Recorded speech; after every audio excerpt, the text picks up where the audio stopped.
Cuttack Barabati stadium रे आसंता February 9 तारिख में भारत और इंग्लैंड मध्य एक दिवसीय क्रिकेट मैच अनुष्ठित होगा।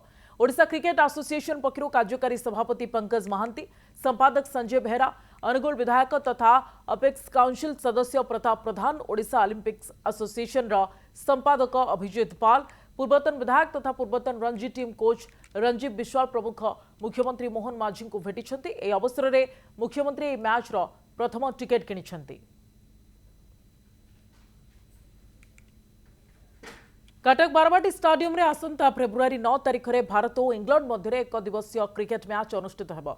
ओडिशा क्रिकेट एसोसिएशन पक्षर कार्यकारी सभापति पंकज महांती, संपादक संजय बेहरा, अनुगुल विधायक तथा अपेक्स काउंसिल सदस्य प्रताप प्रधान, ओडिशा ओलंपिक्स एसोसिएशन संपादक अभिजीत पाल, पूर्वतन विधायक तथा पूर्वतन रणजी टीम कोच रंजीव विश्वाल प्रमुख मुख्यमंत्री मोहन माझी को भेटी। ए अवसर में मुख्यमंत्री मैच प्रथम टिकेट किनिछंती।